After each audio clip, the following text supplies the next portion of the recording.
வணக்கம் வந்தன மக்களே, இது தமிழச்சி குரல். உங்களில் ஒரு குரல். இந்த காணொலியில் நீங்கள் பார்க்க போகிற சிறுகதை தேவகியின் கணவன்.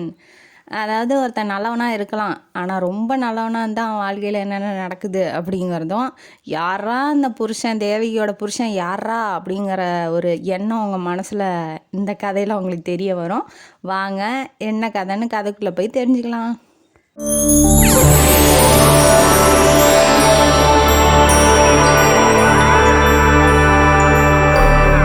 இந்த கதையோட ஆரம்பத்தில் ஹீரோவை இன்ட்ரடியூஸ் பண்ணுறாங்க. ஹீரோ யார் அப்படின்னா கிருஷ்ணசுவாமி அப்படிங்கிற கிச்சா அப்படின்னு கூப்பிட்றாங்க. இந்த கதையில் அப்பப்போ கிட்டானும் வரும், கிச்சானும் வரும். ஆனால் அவனோட முழு பேர் கிருஷ்ணசுவாமி. அவன் வந்து இப்போ காரில் போயிட்டே இருக்கும்போது பொருட்காட்சி போட்டிருக்கிறதா ஒரு போஸ்டரை பார்க்குறான். பொருட்காட்சி பக்கமே நம்ம போகக்கூடாது, அந்த பொருட்காட்சிக்கு போகாமல் இருந்தால் நம்ம வாழ்க்கை எப்படியோ வந்திருக்கும் அப்படின்னு சொல்லி நினச்சி பார்க்குறான். அப்படி என்னடா அந்த பொருட்காட்சியில் நடந்துச்சு, அதாவது எக்ஸிபிஷன் சொல்லுவாங்க இல்லையா, அந்த பொருட்காட்சியில் என்ன அப்படி நடந்துச்சு அவன் வாழ்க்கையில் அப்படிங்கிறத காமிக்கிறாங்க. போன வாட்டி பொருட்காட்சிக்கு போகும்போது என்ன ஆயிருக்கு, ரொம்ப நாளாக பார்க்கணும்னு நினச்சிட்டு இருந்த தன்னோட தேவதையை வந்து அந்த பொருட்காட்சியில் பார்த்துருக்கான். அது வேறு யாரும் இல்லை, ஹீரோயினியான தேவகி. அவங்க கையில் 2 குழந்தைங்க, அவங்களோட நடந்து வந்துட்டுருக்காங்க. இவன் பார்த்துட்டு ஷாக் ஆகிட்டான், அவளும் பார்த்துட்டு ஷாக் ஆகிட்டா. கிட்ட வந்து என்ன அடையாளம் தெரியுதா அப்படின்னு சொல்லி கேட்குறாப்புல. யார் இவர் ஹீரோ கேட்குறாப்புல. ஹீரோயின் என்ன சொல்கிறாங்க, ஓ நீ கிட்டா தானே, எனக்கு ஞாபகம் இருக்குது, வா என் வீட்டுக்கு போகலாம் அப்படின்னு சொல்லி கேட்குறாங்க. இல்லை உனக்கு கல்யாணம் ஆகிடுச்சா, உன் புருஷன் யார், எப்படி இருக்காப்புல, நல்லா இருக்காரா, குழந்தைங்களாம் என்ன பண்ணுறாங்க அப்படின்னு சொல்லி கேட்குறாங்க. கேட்டதுக்கப்புறம் அவள் எப்போதும் போல் இதை பற்றி ரொம்ப லென்த்தியான கதை இது, நீ வீட்டுக்கு வா பேசிக்கலாம், ஞாயிற்றுக்கிழமை வா அப்படின்னு சொல்லிட்டு வந்து கிளம்பி போயிடுறா வீட்டுக்கு. இவனுக்கு ஞாயிற்றுக்கிழமை வரைக்கும் பொறுக்க மாட்டேங்குது, நெஞ்சு பொறுக்குது இல்லையே அப்படிங்கிற மாதிரி. அவனுக்கு வந்து எப்படா வீட்டுக்கு போவோம், யார் அவள் புருஷன், இவளுக்கு எப்படி கல்யாணம் ஆச்சு, இவளை நம்ம எப்போ பார்த்தோம் அப்படிங்கிற மாதிரி மலரும் நினைவுகள்லாம் காரில் போக போக நினச்சி பார்த்துக்கிட்டே வரான். இவன் எப்போ முதல்ல பார்த்தான் தேவகியை, என்னாச்சு அப்படிங்கிற கதை இப்போ ஃபஸ்ட்லேருந்து வருது. என்ன அப்படின்னா, இவன் ஒரு கிராமமும் இல்லை சிட்டின்னு சொல்ல முடியாது, நடுத்தரமான ஒரு ஊரில் வந்திருக்கான். அந்த ஊரில் ஸ்கூல் இருக்குது, அந்த ஸ்கூலில் படிச்சுக்கிட்டு இருந்திருக்கான். அதாவது ஒரு 17 வயசுன்னு வச்சுக்கோங்களேன். அவனுக்கு அப்போ 17-18 வயசு இருக்கும். இவன் 3 வருஷமாக ஸ்கூலுக்கு போகலை, ஏன்னா ஒரு 12th படிக்கிறான்னு வச்சுக்கோங்களேன். போகலை. ஏன் அப்படின்னா அவங்க அப்பா இறந்துருப்பாங்க, அதனால் 3 வருஷம் அவங்க அம்மாவை பார்த்துக்கிறதுனால வேலைக்கு போயிட்டு இருந்தான். இப்போ கொஞ்சம் வேலை நிரந்தரமாக இருக்கிறதுனால ஸ்கூலுக்கு போயிட்டு படிப்பை முடிச்சிடலாம் அப்படின்னு சொல்லி நினைக்கிறான். ஹெட் மாஸ்டர் வந்து பத்மநாபர் அப்படிங்கிற பேர் உடையவர். அவர் வந்து ரொம்ப நல்லவர். அவர் ட்ரான்ஸ்ஃபர் ஆகி அப்போ தான் அந்த ஊருக்கு வந்திருக்காரு. அவங்க ஒய்ஃபு ரங்கநாயகி. அவங்க வந்து ரொம்ப நல்லவங்க. 2 பேர்த்துக்கும் வீடு அமைச்சு கொடுக்கறது, வீட்டில் என்னென்ன ஜாமான் வந்து இறங்குனா அங்கங்கே செட் பண்ணி வைக்கிறது. இப்போ ஒருத்தர் யாருமே தெரில, ஊருக்கு புதுசாக வராங்க அப்படின்னா போய் ஹெல்ப் பண்ணுவாங்க இல்லையா, அந்த மாதிரி ஹெல்ப் பண்ணுறதுக்கெலாம் அந்த கிட்டா வந்து ரொம்ப உதவியாக இருக்கார். நம்ம ஹீரோ வந்து ரொம்ப உதவியாக இருக்கார். ஏன்னா ஒரே ஸ்கூலில் படிக்கிறாங்க இல்லையா, ஹெட் மாஸ்டருக்கு ரொம்ப பழக்கம். அதனால் இவரை தான் கூப்பிடுவார் எதுக்கு எடுத்தாலும். இவங்க அந்த ஹெட் மாஸ்டரை விட அவங்க ஒய்ஃபு ரங்கநாயகி வந்து ரொம்ப ரொம்ப க்ளோஸ்ன்னு வச்சுக்கோங்களேன் கிட்டாக்கு. எப்போ பார்த்தாலும் கிட்டா வாடான்னு சொல்லி கூப்பிட்டுட்டே இருப்பாங்க. சாப்பாடு காலையில் மதியானம் நைட்டு எல்லாமே சாப்பாடு அங்கேயே சாப்பிட்ருக்கான். ரொம்ப க்ளோஸாக இருக்கான் அந்த வீட்டோட. ஒரு நாள் என்ன ஆகுது, தேவகியோட பேச்சு வருது. அதாவது பொண்ணை கூட்டிகிட்டு வந்துடலாம் இந்த ஊருக்கே. அப்போ அந்த காலத்தில் வந்து என்னன்னா, ஸ்கூலுக்கெலாம் அனுப்பிச்சி விட மாட்டாங்க இல்லையா, பெண் குழந்தைங்கள சீக்கிரமாக கல்யாணம் பண்ணி கொடுத்துருவாங்க. அந்த மாதிரி ஸ்கூலுக்கெலாம் அவ்வளோ 10th 12th படிக்கிற அளவுக்குலாம் ரொம்பலாம் அந்த காலத்தில் இல்லை. அத்தி பூத்தாப்பில் ஏதாவது ஸ்கூலில் யாராவது ஒரு பெண் குழந்தை படிச்சுட்டு இருக்குமோ ஒழிஞ்சு, கவர்மெண்ட் ஸ்கூலில் வந்து அதிகமாக பெண் குழந்தைங்கள் படிச்சுட்டு இல்லாத காலம் அது. அப்போ என்ன ஆகுது, இவங்க பொண்ணு இப்போ ஊருக்கு வரணும் அப்படின்னா அந்த ஸ்கூலில் தான் படிக்கணும். இருந்தாலும் பசங்களாம் இருக்காங்க, எப்படி போய் பொம்னாட்டி உட்காந்து படிப்பா, அதாவது இப்போ பெண் குழந்தை போய் எப்படி உட்காந்து படிப்பா, அதுவும் சொல்கிறாங்க. இன்னொன்று என்ன சொல்கிறாங்க, தேவகியோட அம்மா அதாவது ரங்கநாயகி என்ன சொல்கிறாங்கன்னா, இல்லை அவள் நல்லா படித்து நல்ல உத்தியோகத்தில் நல்லா டிகிரி வச்சுருந்தா அப்படின்னா நல்ல மாப்பிள்ளை வருவாங்க. அதுவும் இல்லாமல் அவளுக்கு நிறைய நகை போடாமல் நம்ம ஈஸியாக கல்யாணம் பண்ணி கொடுக்க முடியும் அப்படிங்கிறதும் அவங்க மனசுக்குள்ளே ரொம்ப ஆழமாக இருக்குது. அதனால் பொண்ணை படிக்க வைக்கணும் அப்படிங்கிறதுல குறிக்கோளாக இருக்காங்க. அதனால் என்ன பண்ணுறாங்க, நான் தானே ஹெட் மாஸ்டர் ஹெச்எம்மாக இருக்கேன், நீ பரவாயில்ல அனுப்பிச்சி விடு, ஏதாவது பிரச்சனைனா நானே பேசிக்குவேன், என்னை மீறி அந்த ஸ்கூலில் எதுவும் நடக்காது அப்படிங்கிற மாதிரி அவர் சொல்லவும், ஹெட் மாஸ்டர் சொல்லவும், ஹெச்எம் சொல்லவும் சரி ஓகே அப்படின்னு சொல்லிட்டு அவங்க அம்மாவும் ஒத்துக்கிறாங்க. பொண்ணு வேற லெட்டர் போட்டுக்கிட்டே இருக்கா, பாட்டி வீட்டில் இருக்கா, பொண்ணு வேற லெட்டர் போட்டுக்கிட்டே இருக்கா, வரேன்னு. அதனால் வர சொல்லிட்டாங்க. இப்போ இவனுக்கு அந்த கிட்டாவுக்கு ஹீரோவுக்கு என்ன அப்படின்னா, இவங்களுக்கு ஒரு பொண்ணு இருக்கிறதே நமக்கு தெரியல, எப்படி இருப்பாளா அப்படி இருப்பாளா, அவங்க வந்து ரொம்ப பாசமாக பழகிட்டாங்க. அதனால் இவங்க பொண்ணு ரொம்ப அழகாக இருப்பாளோ, அதனால தான் தூரமாக படிக்க வைக்கிறாங்க, எப்படி இருப்பான்னு தெரியலையே, அவள் ரொம்ப நல்லவளாக தான் இருப்பா, ஏன்னா இவங்க ரொம்ப நல்லவங்களாக இருக்காங்க இல்லையா, அம்மா ரொம்ப நல்லவங்களாக இருக்காங்க இல்லையா, அதனால இவளும் நல்லவளாக தான் இருப்பா அப்படின்னு சொல்லி ரொம்ப கற்பனையெல்லாம் வளர்ந்த வயசு இல்லையா, டீனேஜ். அதனால் என்ன பண்ணுறான், ஒரு பெண்ணை பார்க்கறதுக்கு ரொம்ப ஆவலாக வெயிட் பண்ணிகிட்டு இருக்கான். அவர் அந்த ஆவலுக்கு ஏற்ற மாதிரி இவரும், அதாவது ஹீரோயினியோட அப்பாவும் ஹெட் மாஸ்டரும் இவங்களும் ரயில்வே ஸ்டேஷனுக்கு போய் பொண்ணை கூட்டிகிட்டு வரதுக்காக இப்போ போகிறாங்க.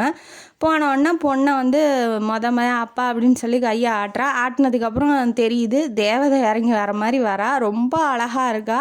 அதை பார்த்தோன்னே இவனுக்கு என்ன தோணுதுன்னா, இப்படி ஒரு அழகை பார்த்துட்டு எவன் வந்து கட்டிக்காமல் இருப்பான், படிப்பு முக்கியமா நகை முக்கியமா, சும்மா பொண்ணு கொடுத்தா ஓகேன்னு சொல்லி கட்டிக்கிறதுக்கு எத்தனை பேர் க்யூவில் வந்து நிற்பாங்க. இவங்க அதாவது அவங்க ஒய்ஃபு அம்மா வந்து கஷ்டப்பட்டாங்க இல்லையா, நகை போடணும் அது போடணுன்ட்டு, இவங்க ஏன் இவ்வளோ கஷ்டப்படுறாங்க, பொண்ணை பார்த்தாவே கல்யாணம் பண்ணிக்கிறதுக்கு ரெடியாக இருப்பாங்களே அப்படின்னு சொல்லி மனசுக்குள்ளே நினச்சிக்கிறான்.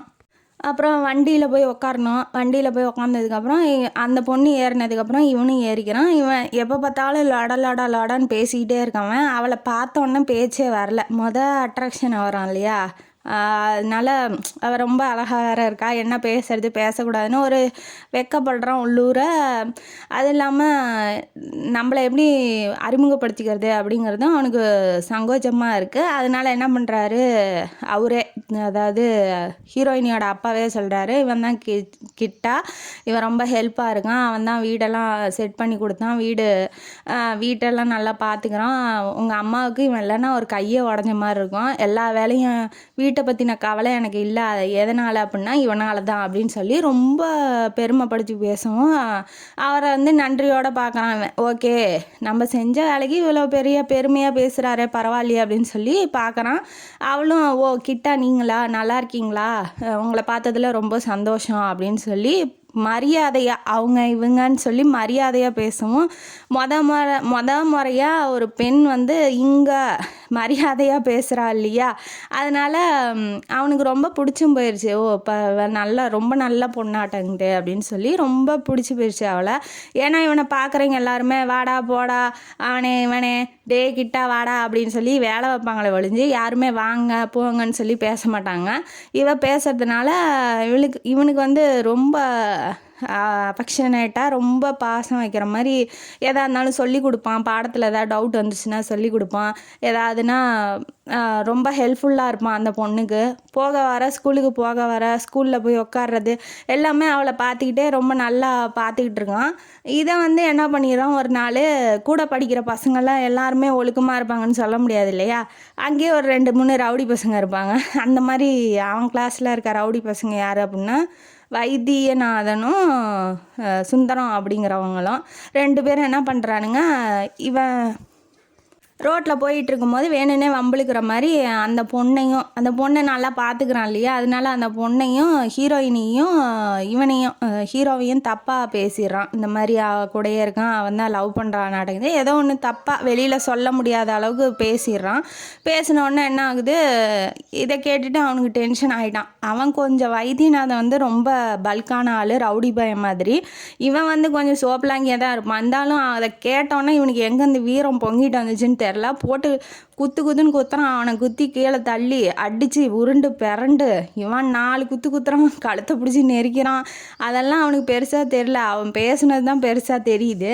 அதனால் போட்டு அடின்னு அடித்து 2 பேரும் உருண்டு பிறண்டுகிட்டு இருக்கானுங்க. அதை பார்த்து ஒரு ஸ்ட்ரிக்டான டீச்சர் இருப்பாங்க இல்லையா இந்த எல்லா ஸ்கூல்லையும், அந்த மாதிரி அந்த ஸ்கூலில் இருக்கவர் வந்து வந்துடுறாப்புல. அந்த டீச்சர் வந்து விலக்கி விட்டுட்டு என்னடா சண்டை அப்படின்னு சொல்லி கேட்கும்போது, சார் நான் சும்மா தான் நின்றுட்டு இருந்தேன், அவன் தான் வந்து என்னை முதல்ல அடித்தான் அப்படின்னு சொல்கிறான் அவன் வைத்தி.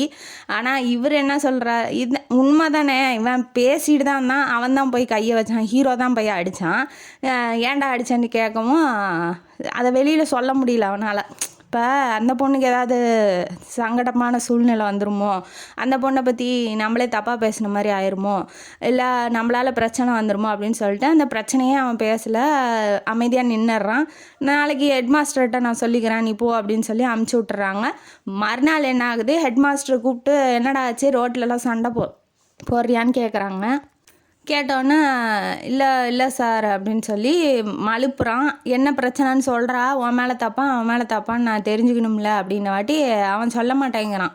யாருக்கிட்ட சொல்லக்கூடாது, சொல்லணுங்கிற இடத்துலையே சொல்ல மாட்டேங்கிறான். யாருக்கிட்ட சொல்லக்கூடாது அங்கே போய் சொல்லுவானா, சொல்ல மாட்டான். அவங்க பொண்ணை பற்றி எப்படியா இருந்தாலும் நீ எப்படா என் பொண்ணை பற்றி பேசினான்னு அவங்க நம்பலைன்னா என்ன பண்ணுறது, அதுவும் ஒன்று. இன்னொன்று அந்த பொண்ணுக்கு எதாவது பிரச்சனை வந்துடுச்சுன்னா என்ன பண்ணுறது, அதுவும் ஒன்றா இருக்குது. அதனால் வாயே திறக்கல. அதுலேருந்து ஹெட் மாஸ்டர் வந்து வீட்டு பக்கமே விட மாட்டேங்கிறாரு. வீட்டுக்கு வந்தாலே எரிஞ்சு விழுகிறாரு. இப்போ ஒருத்தங்க நல்லா பேசுகிறதுக்கும் பேசாமல் இருக்கிறதுக்கும் அவங்களோட நடவடிக்கையை பார்த்தாலே தெரிஞ்சிடும் இல்லையா. அப்போ ஒவ்வொருத்தர் என்ன பண்ணுவாங்க, காஃபி குடிச்சிட்டு இருப்பாங்க. இப்போ ஒருத்தர் போகிறாங்க வீட்டுக்கு அப்படின்னா, குடிக்கிறியா காஃபி குடிப்பா அப்படின்னு சொல்லி போட்டு வந்து வலுக்கட்டாயமாக கொடுக்குறவங்களும் இருக்காங்க, குடிச்சிக்கிட்டு இருக்க காஃபிவே கொண்டு போய் உள்ளே வச்சு பூட்டுறவங்களும் இருக்காங்க. அந்த மாதிரி ஒருத்தங்க வீட்டுக்கு வேண்டாதவங்க வீட்டுக்கு போகிறதும், இல்லை வேண்டு நல்லா நம்மளை விரும்பி கூப்பிட்றவங்க வீட்டுக்கு போகிறதுக்கும் வித்தியாசம் நமக்கு தெரியும் இல்லையா. அந்த மாதிரி அந்த ஹெட் மாஸ்டர் நடவடிக்கையெல்லாம் கொஞ்சம் வேறு மாதிரி ஆகுது. இவர் ஏன் இப்படி கோபமாக நடந்துக்கிறாரு அப்படிங்கிறது அவனுக்கும் தெரியல, நேராக போய் கேட்கவும் முடியல. ஏன் அப்படின்னா இந்த பிரச்சனை என்னன்னு அவர் காதுபட யாராவது சொல்லியிருப்பாங்களோ அப்படிங்கிற பயம் வந்து அவனுக்கு உள்ளூர இருக்குது. அந்த பொண்ணையும் இவனையும் வச்சு தப்பாக பேசினாங்கல்ல, அந்த மாதிரி ஏதாவது சொல்லியிருப்பாங்களோ அப்படின்னு சொல்லி அவன் பயப்படுறான். அதுலேருந்து அவங்க வீட்டு பக்கம் போகிறதையே கொஞ்சம் கொஞ்சமாக நிறுத்திக்கிறான். வாரத்தில் ஒரு டைம் போவான், இல்லை போகிறதையே கொஞ்சம் சுத்தமாக நிறுத்திடுறான்னு வச்சுக்கோங்களேன். அதுக்கப்புறம் என்ன ஆகுது, அந்த பொண்ணு எப்போ பார்த்தாலும் ஏன்கிட்ட வீட்டுக்கே வரமாட்டேங்கிற, வீட்டுக்கு வரலாம்ல, ஏன் ரொம்ப நாளாக வர்றதில்ல அப்படின்னு சொல்லி அப்பப்போ விசாரிப்பா. பரவாயில்ல இவன் நல்லவளாக இருக்கா, நம்மளை மிஸ் பண்ணுறாளாட்டங்குது அப்படின்னு சொல்லி அவள் லவ் பண்ணுறான்னு சொல்லலை, சும்மா அப்படி இவனே நினச்சிக்கிறான். இன்னொரு நாள் என்ன ஆகுது, கோயிலுக்கு போகலாம் அப்படின்னு சொல்லி அந்த ஹீரோயினோட அம்மா வந்து ரொம்ப பாசமாக இருப்பாங்க இல்லையா, அவங்க கூப்பிட்ருக்காங்க. கோயிலுக்கு போயிட்டுருக்கான். அவங்க கூட போகவும் அதே அவனுக்கு கஷ்டமாக இருக்குது. இதை வேறு யாராவது பார்த்து ஏதாவது தப்பாக பேசி நம்மள்ட்ட வம்பிழுப்பாங்களோ அப்படிங்கிற மாதிரி அதுவே அவனுக்கு கஷ்டமாக இருக்குது. இவன் என்ன நினைக்கிறான் அப்படின்னா, ரொம்ப நல்லவன்னு வச்சுக்கோங்களேன், ரொம்ப எக்ஸ்ட்ரீம் லெவல் நல்லவன். ஏன்னா இந்த மாதிரிலாம் யாரும் இருக்க முடியாது. இவங்க கூட போனால் கூட அந்த குடும்பத்தோடு நம்மளை வச்சு தப்பாக பேசுகிறாங்க அப்படிங்கிற மாதிரி யாராவது சொல்லிடுவாங்களோன்னு பயப்படுறான். அது கூட அவனுக்கு கஷ்டமாக இருக்குது. இருந்தாலும் மரியாதை வச்சுருக்கான் இல்லையா, அதனால் கூட போகிறான். போயிட்டே இருக்கும்போது ஏன்டா வீட்டுக்கு வர்றதில்ல, நீ வரலங்கிறதுனால எனக்கு ரொம்ப கஷ்டமாக இருக்குது, நீ எனக்கு பையன் மாதிரி, நீ தான் வந்து தேவகிக்கு அண்ணன் மாதிரி, அண்ணன் தம்பி மாதிரி யாருமே இல்லை, நீ வந்தீன்னா அவளுக்கு அந்த குறை இல்லாமல் இருக்கும். என்ன இவங்க என்ன அண்ணன் தம்பிங்கிற மாதிரி பேசுகிறாங்க, அப்போ ஆக மொத்தத்தில் சோழியே முடிஞ்சிருச்சு அப்படின்னு அவன் மனசுக்குள்ளே நினச்சிக்கிறான். ஏன்னா அந்த பொண்ணு அப்பப்போ வந்து ஏன் வீட்டுக்கு வரலன்னு கேட்கவும் ஏதோ மனசுக்குள்ளே அந்த பொண்ணுக்கு ஆசை இருக்கும்னு நினச்சிக்கிட்டு இருந்தான். ஆனால் இந்த அம்மா வந்து அண்ணன் தம்பின்னு சொன்னோன்னே அது சுத்தமாக அதுவும் போயிடுச்சா. இல்லை மாமி இந்த மாதிரி தப்பாக பேசிட்டாங்க அதனால தான் வரல அப்படின்னு சொல்லி அவங்கள்ட்ட சொல்லவும், ஓ அதுதான் காரணமா, அதை வந்து ஹெட் மாஸ்டர்கிட்டே சொல்ல வேண்டிதானே, நீ ஏன் அதை சொல்லாமல் மறைச்ச அப்படின்னாட்டி, இல்லை அதனால் தேவகிக்கு ஏதாவது பிரச்சனை வந்துடும் தான் அப்படின்னு சொன்னாட்டி, சரி நீ கவலைப்படாத, எப்போதும் போலவா நான் சொல்லி சமாளிச்சிட்றேன் அப்படின்னு சொன்னோன்னே அப்புறம் மறுநாள் போகிறான், அவங்க வீட்டுக்கு போகிறான். போனதுக்கப்புறம் அவரும் வா வா அப்படின்னு சொல்லி கூப்பிட்றாப்புல. இந்த அம்மா எல்லாத்தையும் போய் சொல்லியிருக்க மாட்டேங்குது. அதனால் கூப்பிட்டு எப்போதும் போல் அவன் போகிறதில்ல, அப்படி சொன்னால் கூட போகிறதில்ல, எப்பாவது ஒரு தடவை தான் போகிறான். அவங்க கிராமத்துக்கு போய் அம்மாவை பார்த்துட்டு வரலான்னு நினைக்கிறான். இவன் இப்போ அந்த ஊரில் இல்லை, அவன் கிராமத்துக்கு போயிட்டான். இந்த பொண்ணுக்கு நிச்சயம் பண்ணிட்டாங்க. யாருக்கு? தேவகிக்கு நிச்சயம் பண்ணிட்டாங்க. கல்யாண மாப்பிள்ளை வந்து பிஏ படிச்சிருக்காப்புல, நல்லா கவர்மெண்ட்டு உத்தியோகத்தில் இருக்காப்புல. அதனால் சீக்கிரமாக பொண்ணை கல்யாணம் பண்ணி கொடுத்துடலாம் அப்படிங்கிற ஒரு எண்ணமும் அவங்களுக்கு ரொம்ப இருக்கிறதுனால இவன் ஊருக்கு வந்ததுக்கப்புறம் இந்த விஷயம் கேள்விப்பட்டோன்னா ரொம்ப சந்தோஷப்படுறான். ஒரு பக்கம் கஷ்டமாக இருந்தால் கூட நம்ம எந்த தப்பும் பண்ணல இல்லையா, அந்த திருப்தியோட அவன் ஒன் சைடாக அஃபெக்ஷன் இருந்தால் கூட அந்தளவுக்கு லவ்வுங்கிற அளவுக்கு டீப்பாக போகல இல்லையா. அதனால் என்ன பண்ணுறான், ஒரு பக்கம் சந்தோஷமாக தான் இருக்குது. ஏன்னா அவங்க அம்மா நினச்ச மாதிரியே நல்லா படித்த பையனும், நல்லா நகை நட்டு நல்லா பணக்கார பையன் நகை நட்டு போடுற பையனும், நல்லா பணக்கார இடமும் கிடச்சதுனால அவன் சந்தோஷம்தான் படுறான். அந்த அம்மா சந்தோஷமாக இருந்தால் சரி, அவங்க பொண்ணு நல்ல இடத்துல போகுது அப்படின்னு சொல்லி. ஏன்னா அவங்க சொல்கிற குவாலிஃபிகேஷன்லாம் இவன்கிட்ட இல்லை இல்லையா, அதனால் தகுதியானவன் இல்லை அப்படின்னு சொல்லி அவன் மனசுக்குள்ளேயே அவன் நினச்சிக்கிறான். இதுதான் பெஸ்ட்டுங்கிறேன். இப்போ ஒருத்தங்க நினச்சது எதிர்பார்க்கறது நம்மள்ட்ட இல்லை அப்படின்னா நம்ம அந்த இடத்துக்கே போகக்கூடாது. ஏன்னா நமக்கு தான் அவமானமாக இருக்கும். அதனால் நமக்கு எது தகுதியானதோ அதை அதை அதை நம்மக்கிட்ட வச்சுக்கிட்டு வாழ்கிறது பெஸ்ட்டு அப்படிங்கிறது நான் இந்த இடத்துல சொல்லிக்கிறேன். இந்த பக்கம் என்ன ஆகுது, வீட்டு வேலை செய்கிறது, இந்த நிச்சயம் பண்ணால் வேலையெல்லாம் நிறையா இருக்கும் இல்லையா, அதனால் கல்யாண வீட்டில் போய் வேலை செய்கிறது, பரபரன்னு பம்பர மாதிரி சுற்றிக்கிட்டு இருக்கான், சொல்கிற வேலையெல்லாம் செஞ்சுக்கிட்டு இருக்கான். ஆனால் தேவகி மூஞ்சில் சிரிப்பே இல்லை. ஏன் என்னாச்சு, ஏன் அவள் சோகமாகவே இருக்கா, கல்யாண கலப்பாக இருப்பாளோ, என்ன நிச்சயம் கூட அவளை, அதுக்குள்ளே என்னாச்சுன்னு தெரியலையே அப்படின்னு சொல்லிட்டு இவன் போய் தேவகிட்டே நேராக பேச ஆரம்பிச்சிடறான். என்னாச்சு, ஏன் டல்லாக இருக்கா அப்படின்னு சொல்லி கேட்கவும், இல்லை கிட்டா இதெல்லாம் எனக்கு பிடிக்கல, எனக்கு கல்யாணமே வேணாம், நான் படிக்கணும்னு நினைக்கிறேன், நான் வந்து சாமியாராக போகலான்னு இருக்கேன். ஏன் வந்து இந்த கிறிஸ்துவ மதத்தில் தான் சாமியாராக போடணுமா, நம்ம மதத்தில் போகக்கூடாதா, இந்து மதத்தில் நான் போகலான்னு இருக்கேன். வாட்டி இவனுக்கு ஷாக் ஆகிடுச்சு. என்னம்மா சொல்கிற, அங்கே பாருமா அவங்க அம்மா அப்பா எவ்வளோ சந்தோஷமாக வேலை செஞ்சிகிட்டு இருக்காங்க, எவ்வளோ சந்தோஷமாக உன்னை கல்யாணம் பண்ணி வைக்கணும்னு நினைக்கிறாங்க, நீ என்னமோ இப்படி சொல்கிற அப்படின்னாட்டி, இல்லை கிட்ட எனக்கு இதில் வந்து எனக்கு ஈடுபாடே இல்லை, விருப்பமே இல்லைன்ன வாட்டி அவன் பதில் சொல்லவே முடியல. இருந்தாலும் வந்து சமாதானப்படுத்தணுங்கிறதுக்காக முதல்ல அப்படி தான் இருக்கும், அதாவது கல்யாணம் பண்ணும்போது வேணான்னு தான் நினப்பேன், அதுக்கப்புறம் போக போக அப்பா கல்யாணம் பண்ணிட்டோம், நமக்கு கல்யாணம் நடந்ததே நல்லது அப்படின்னு சொல்லி நினப்பேன் அப்படின்னு சொல்லி அவன் ஓரளவுக்கு எப்படியோ சமாளிச்சுட்டு கிளம்பிடுறான். வீட்டுக்கு போயிட்டு கிராமத்துக்கு போயிடுறான். திரும்ப போனதுக்கப்புறம் மறுநாள் வந்து வீட்டில் வந்து பார்க்கும்போது பந்தல்லாம் பிரிஞ்சுக்கிட்டு கல்யாணம்லாம் நின்றுச்சு அப்படின்னு சொல்லி எல்லோரும் சொல்ல ஆரம்பித்தோன்னா நேராக அவங்க வீட்டுக்கு போயிடுறான். போனதுக்கப்புறம் தேவகி வந்து ஊஞ்சலில் உட்காந்து ஆடிக்கிட்டு இருக்கா. வா நீ ஒன்று தான் பாக்கிக்கிட்டா, நீயும் வந்து துக்கம் விசாரிச்சிட்டின்னா சரியாக போயிடும் அப்படின்னு சொல்லிட்டு சொல்லவும் இவன் ஷாக் ஆகிட்டான். என்ன சொல்கிற, என்ன இப்படி சொல்கிறா, கொஞ்சம் கூட முகத்தில் அந்த கவலையே தெரியலையே, நான் அப்போ எவ்வளவோ சொன்னேன், இவங்க தான் பேச்சை கேட்கல, இப்போ அனுபவிக்கிட்டோம் அப்படின்னு சொல்லிட்டு அவங்க அப்பா அம்மாவை பார்த்து சொல்லிட்டு இவ பாட்டுக்கு உள்ளே போகிறா. இவனுக்கு ஒன்றுமே புரியல, ஷாக்கில் நின்றுட்டுருக்கான். அந்த மாமி கூட அந்த வீட்டில் இருக்காங்க இல்லையா, அதாவது ஹீரோயினியோட அம்மா, அவங்க கூட எதுவும் பேசலை. நீ போயிரு, அவர் வந்துட போகிறாரு அப்படின்னு சொல்லி சொல்கிறாங்க. இல்லை என்னாச்சு, ஏன் கல்யாணம் நிச்சயம் நின்றுச்சு அப்படின்னு சொல்லி கேட்கறதுக்காக உள்ளே வரும்போது அதுக்குள்ளே ஹெட் மாஸ்டர் வந்துடுறாப்புல. வந்தோடனே நீ இங்கே தான் இருக்கியா, சீக்கிரம் பிரித்து போடுங்க, எல்லாத்தையும் பிரித்து அந்தானே தூக்கி போட்டு சீக்கிரம் அவங்கள பந்தல் பிரிக்க இவ்வளோ நேரமா அப்படின்னு சொல்லி ஆளுங்கள்ட்டெல்லாம் கத்திட்டு உள்ளே வராப்புல. உள்ளே வந்ததுக்கப்புறம் மெதுவாக கிட்டாவை கூப்பிட்டு உள்ளே வா அப்படின்னு சொல்லி சொல்கிறாப்புல. இவனுக்கு பயமாக இருக்குது, ஏதாவது கத்தி தொலைய போகிறான், திட்ட போகிறான், சண்டை போட போகிறான் அப்படின்னு சொல்லி பயப்படுறாப்புல.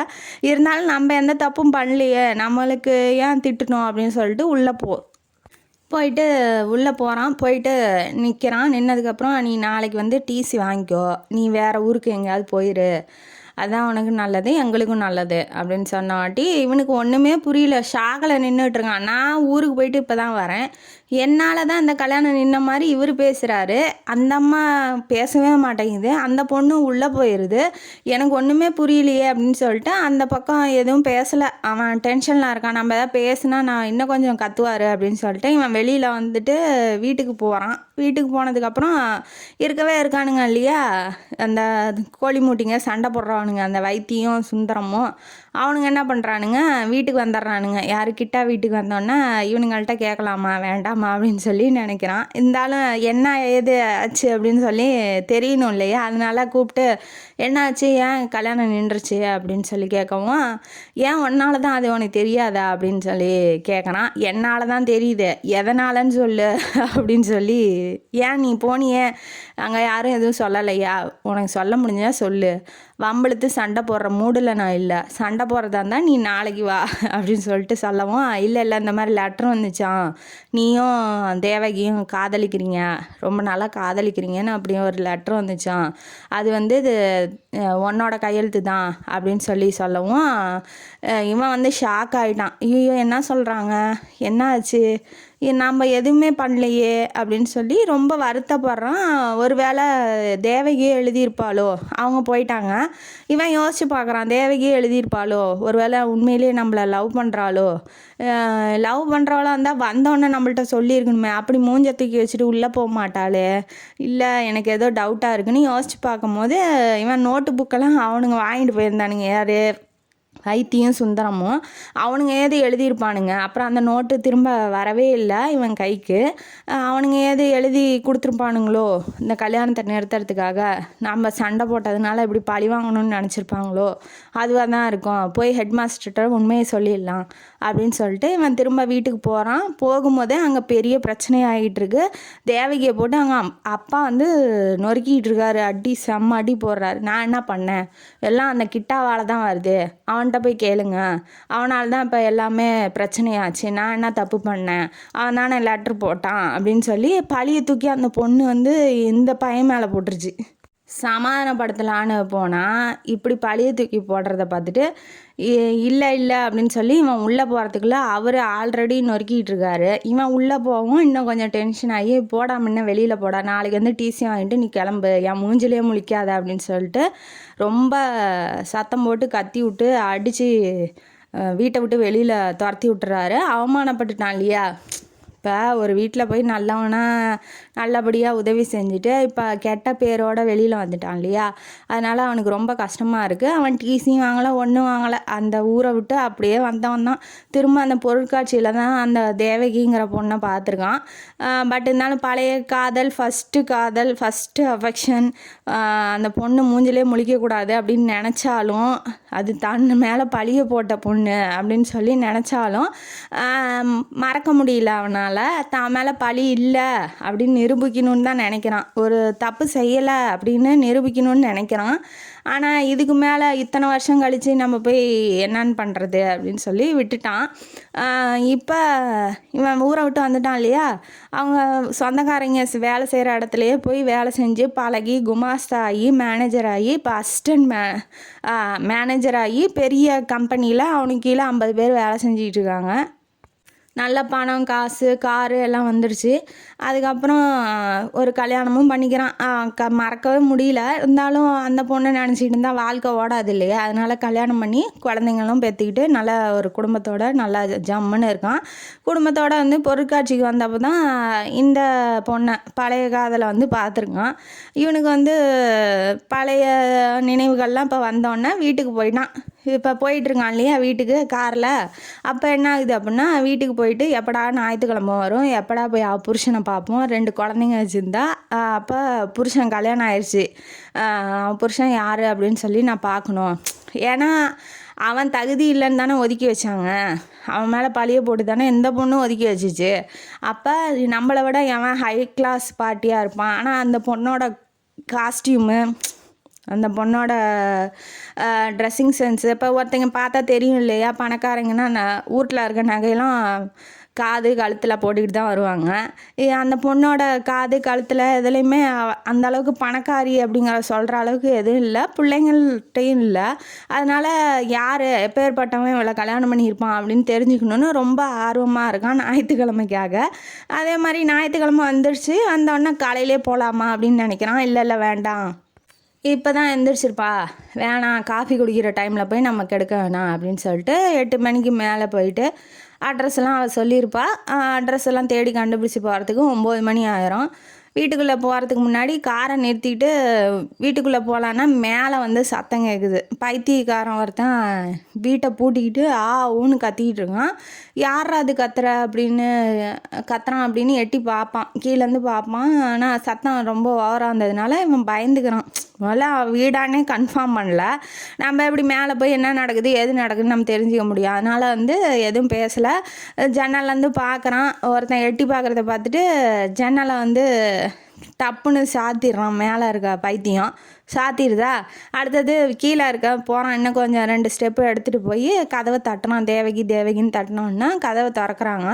திறந்தோடனே 2 குழந்தைங்க அந்த பொருட்காட்சியில் இருந்தாங்க இல்லையா, அவங்கள பார்த்தோன்னே தான் அவனுக்கு நிம்மதியாக வருது. ஓ அப்பா இது வீடு தான் அப்படின்னு சொல்லிட்டு உள்ளே போகிறான். அங்கே ஒரு வேலைக்காரியமாக வேலை செஞ்சுட்டு பாத்திரம் வளக்கிட்டு இருக்கு. கூப்பிட்றான், தேவகி இல்லைங்களா அப்படின்னாட்டி, இல்லை ஃபங்க்ஷனுக்கு போயிருக்காங்க, வந்துடுவாங்க, உட்காருங்க அப்படின்னு சொன்னாட்டி இவனுக்கு ஆர்வம் தாங்க முடியல. புருஷன் இல்லைங்களா, தேவகியோட புருஷன் அப்படின்னாட்டி அவன் என்ன சொல்கிறா, அவர் வந்து எங்கேயோ வெளியூரில் போய் தொலைஞ்சி போயிட்டாரு, இன்னும் வரல அப்படின்னு சொல்லி சொன்னோன்னே என்ன சொல்கிறா இவ, ஒன்றும் புரியலையே, நமக்கும் புரியல அவனுக்கும் புரியல.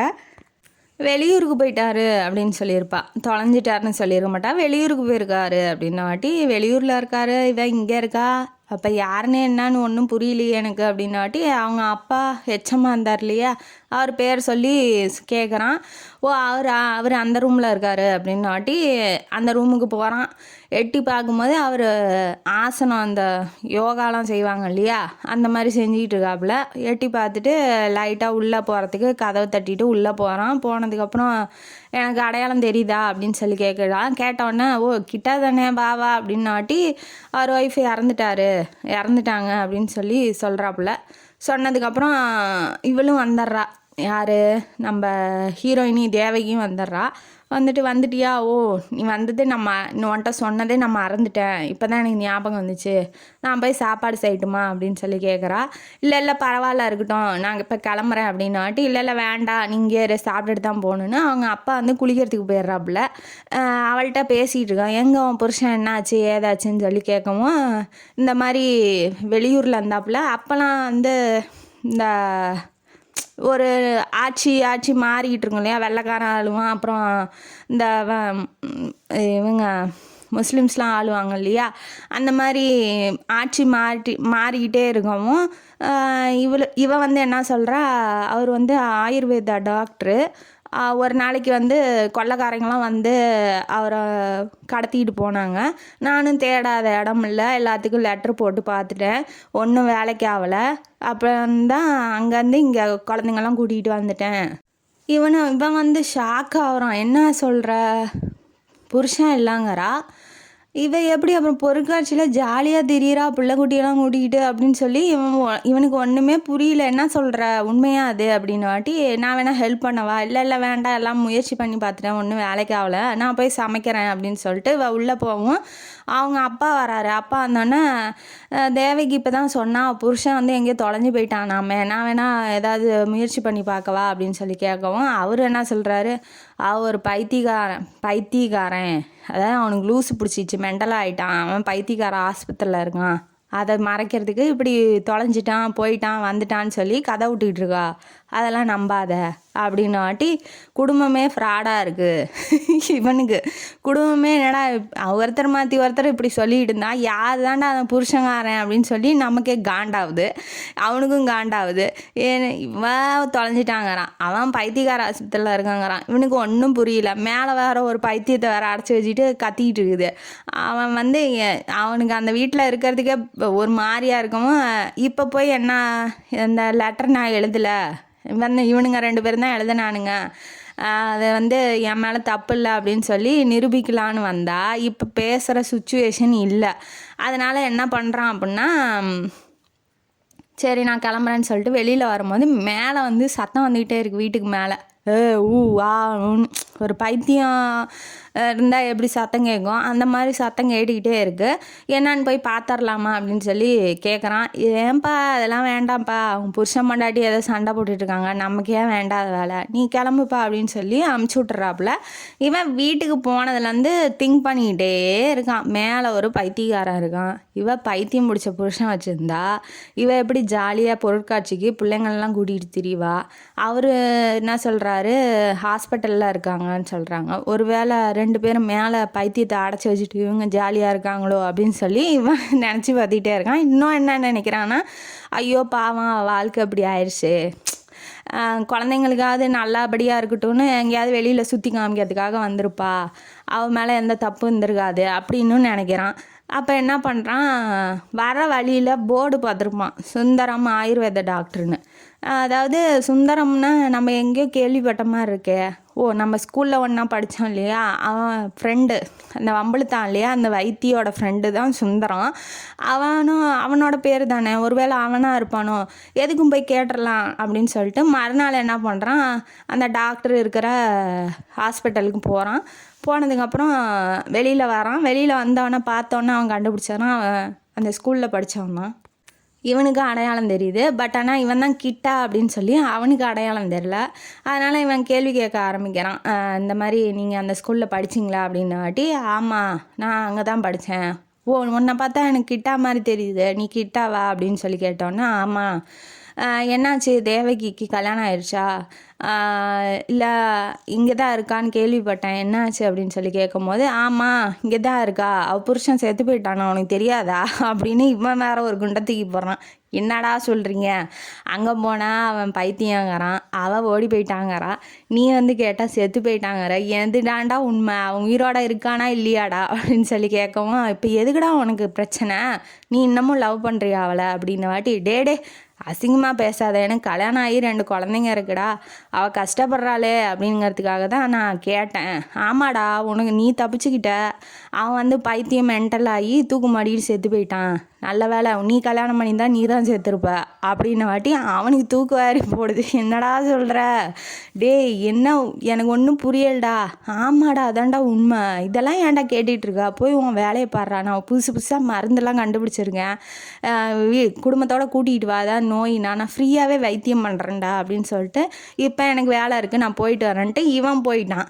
இவனுக்கு மண்டையே பிச்சுக்குது. அவனுக்கு என்ன சொல்கிறதுனே ஒன்றும் புரியல. ஒன்று வேளை இவன் சொல்கிறது உண்மையாக இருந்தால் உண்மையாக கூட இருக்கலாம். ஏன்னா மேலே ஒரு பைத்தியத்தை அடைச்சி வச்சுருந்தாங்கல்ல, அவங்க கூட புருஷனாக இருக்கலாம்.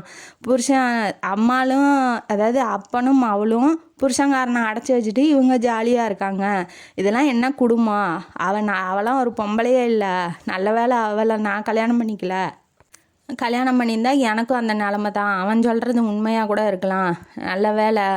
இருந்தாலும் அப்படி அடைச்சி வச்சு கொடுமைப்படுத்தி அந்த சார் அப்படி பண்ண மாட்டார், அவர் நல்லவர் தானே, யாரை எந்த காலத்தில் நம்ப முடியலையே அப்படின்னு சொல்லி ஒன்றுமே புரியல அவனுக்கு. 1க்கு 2 குழப்பமாகவே இருக்கான். பத்தாவதுக்கு அவள் வந்து மறுநாள் கார் எடுத்துகிட்டு வாங்க பொருட்காட்சிக்கு போகணுன்னு திரும்ப குழந்தைங்களாம் ஆசைப்பட்றாங்க. நான் இங்கேருந்து பஸ்ஸு பிடிச்சி போகிறதுக்கு லேட் ஆகுது, அதனால் நீங்கள் வந்தீங்கன்னா எங்களுக்கு ஈஸியாக இருக்கும் அப்படின்னு சொல்லி அவள் சொல்லியிருப்பா. அதனால் இவன் கண்டிப்பாக வரன்ருப்பான். இப்போ போகலாமா வேணாமான்னு பயப்படுறான். சரி நம்ம போய் இறக்கி விட்டுட்டு இதோட முடிச்சுக்கிட்டு வந்துடலாம் அப்படின்னு சொல்லிட்டு இவன் கார் எடுத்துக்கிட்டு போயிடுவான். இப்போ அந்த பிள்ளைங்கள்லாம் கூட்டிகிட்டு வரதுக்காக போனதுக்கப்புறம், இந்த மாதிரி லெட்டர் நான் எழுதலைன்னு உனக்கு தெரியுமா அப்படின்னு சொல்லி கேட்குறான். ஓ அதுவா, பழைய கதையெல்லாம் எதுக்கு, அதுதான் நீ எழுதுனன்னு எங்களுக்கு தெரியுமே அப்படின்ன வாட்டி, தெரியுமா அதை ஏன் முன்னாடியே சொல்லலை என்கிட்ட அப்படின்ன வாட்டி, அதெல்லாம் பழைய கதை நீ மறந்துருப்பேன்னு நினச்சேன், மறக்கக்கூடிய விஷயமா அது அப்படின்ன வாட்டி அவங்க அப்பா உள்ளேருந்து வெளியில் வந்துடுறாரு. ஆமாம் நீ எழுதலை, அந்த லெட்டரை இவ தான் எழுதினாலாம் அப்படின்னு சொல்கிறாப்புல. சொன்னதுக்கப்புறம் இந்த மாதிரி எழுதிட்டு நீ என் மேலே பழிய போட்டல அப்படின்னு சொன்னவாட்டி, அதெல்லாம் எதுக்குப்பா பழசெல்லாம் ஞாபகப்படுத்திக்கிட்டு, பாப்பா லேட் ஆயிடுச்சு எக்ஸிபிஷனுக்கு அப்படின்னு சொல்லி கூப்பிட்றாங்க. குடும்பத்தோடு கிளம்பி அந்த எக்ஸிபிஷனில் ட்ராமாலாம் போடுவாங்களாட்டங்குது. அந்த ட்ராமாவில் ஒருத்தன் வந்து சூப்பராக நடிச்சிக்கிட்டு இருக்கான்.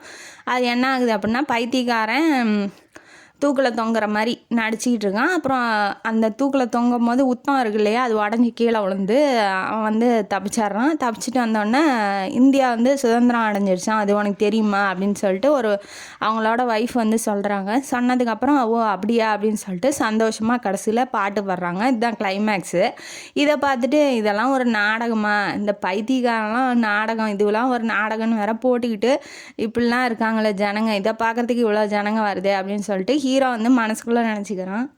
வீட்டில் கொண்டு போய் விடலாம் அப்படின்னு சொல்லி போகிறான். போனதுக்கப்புறம் வீட்டுக்கு காஃபி குடிச்சிட்டு போகலாம் வா உள்ள அப்படின்னு சொல்லி கூப்பிட்றாங்க. இவன் கேட்கணும்னு நினைக்கிறான். இந்த மாதிரி ஏமாற்றிட்டு அதெல்லாம் ஒரு பிரச்சனையே இல்லை, என் மேலே பழியை போட்டு என்னை அவமானப்படுத்திட்டு என் படிப்பை நிறுத்திட்டு அதெல்லாம் ஒரு பிரச்சனையே இல்லைன்னு சொல்கிற, நீலாம் என்ன பொம்பளையாக இருப்ப அப்படின்னு சொல்லி கேட்கலான்னு நினைக்கிறான். பட் ஆனால் கேட்குறதுக்கு வாய் வரல.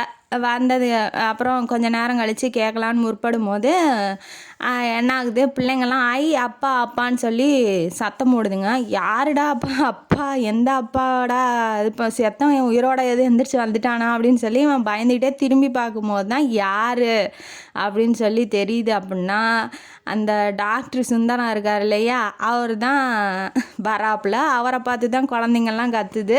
கடைசியில் தேவகியோட புருஷனும் அந்த சுந்தரம் தான்.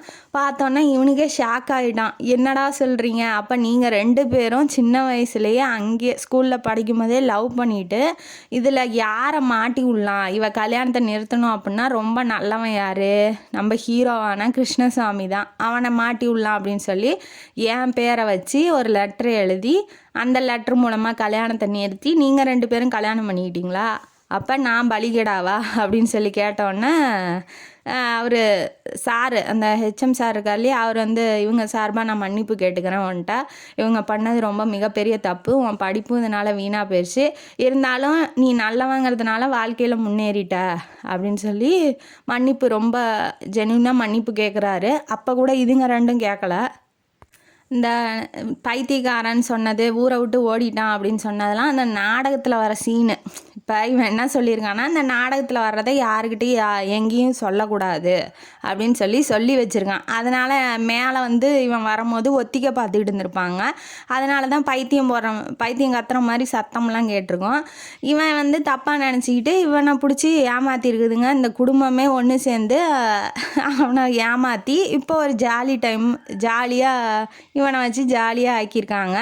அப்பயும் வந்து இவனை பலிகடை ஆக்குனாங்க, இப்பயும் இவனை பலிகடை ஆக்கி இது பண்ணிட்டாங்க. ஆனால் இவனுக்கு என்ன ஒரு திருப்தி அப்படின்னா, அமைதியாக இருந்தான் ஸ்கூலில், அந்த வைத்தியை தூண்டி விட்டு சண்டைக்கு வர வச்சான். கடைசியில் நீ தான் அந்த பொண்ணை லவ் பண்ணியிருக்கியாடா, இது என்னால் நம்பவே முடியல. இன்னொன்று என்ன அப்படின்னா, அந்த லெட்ரு நான் எழுதலை அப்படிங்கிறது அவருக்கு தெரிஞ்சிருச்சு, ஹெச்எம் சாருக்கு தெரிஞ்சிச்சு இல்லையா, தேவகியோட அப்பாவுக்கு. அதனால் மனசு திருப்தி அடைகிறான். நம்ம செய்யலை, நம்ம பண்ணது தப்பு இல்லை அப்படின்னு சொல்லி தெரிஞ்சிருச்சு, நம்ம மேலே பழி போட்டிருக்காங்கன்னு தெரிஞ்சிருச்சு இல்லையா. அதனால் ஒரு மன திருப்தியோட ஐயோ அப்பா ஆளை விடுங்கடா சாமி, உங்களுக்கு ஒரு கும்பிடு, உங்கள் ஃபேமிலிக்கு ஒரு கும்பிடு, இனிமேட்டு என் வாழ்க்கையில் நான் அந்த பக்கமே வரமாட்டேன்டா அப்படின்னு சொல்லி காரை எடுத்துக்கிட்டு கிளம்பி போயிடுறாப்புல. சந்தோஷம் கலந்த ஒரு துக்கம்னு வச்சுக்கோங்களேன். இப்படி ஏமாற்றிட்டாங்க அப்படிங்கிற துக்கமும், இன்னொன்று சந்தோஷமாக இருக்கார், மனசு திருப்தியோட. அந்த பழியோட வாழ்நாள் ஃபுல்லாக வாழாமல் அவங்களுக்கு எல்லாம் தெரிஞ்சிருக்கு நம்ம எழுதலை அப்படிங்கிறதும், அந்த திருப்தியோடையும் தேவகியோட புருஷன் யார் அந்த சுந்தரங்கிறது தெரிஞ்சுக்கிட்டு இப்போ வீட்டுக்கு கிளம்புறாரு ஹீரோவான கிருஷ்ணசுவாமி. இந்த கதை எப்படி இருந்துச்சு? இப்போ இந்த கதையிலேருந்து என்ன தெரியுது அப்படின்னா, ஏமாளியாக இருக்காதீங்க வாழ்க்கையில். ஏமாளியாக இருந்து ஏமாறுறத விட புத்திசாலியாக இருங்க. அதாவது நம்ம ரொம்ப நல்லவங்களாக இருக்கக்கூடாதுன்னு வச்சுக்கோங்களேன். சுச்சுவேஷனுக்கு தகுந்த மாதிரி நம்மளும் மாறிடணும். ஏன்னா எவன் எப்போ எப்படி மாறுவாங்கிறதே நம்மளால் தெரிஞ்சிக்கவே முடியாது. அமைதியாக இருந்தால் அந்த பொண்ணை கரெக்ட் பண்ணிட்டான், கூடையாக இருந்தால் இவனை ஏமாளி ஆக்கிட்டு அந்த பொண்ணையும் ஏமாற்றிருக்கு. அதனால் ரொம்ப நல்லவங்களாலாம் இருக்காதீங்க. ரொம்ப நல்லவங்களாக இருந்தீங்கன்னா உலகம் உங்களை தான் முதல்ல ஏமாற்றும். கொஞ்சம் அறிவை பயன்படுத்தி புத்திசாலியாகவும் இருங்க அப்படிங்கிறது இந்த கதை மூலமாக நமக்கு தெரியுது. இந்த கதைங்கானாலே உங்களுக்கு பிடிச்சிருந்தா லைக் பண்ணுங்கள், ஷேர் பண்ணுங்கள், சப்ஸ்கிரைப் பண்ணுங்கள், கமெண்ட் பாக்ஸில் கமெண்ட் பண்ணுங்கள். நன்றி மக்களே.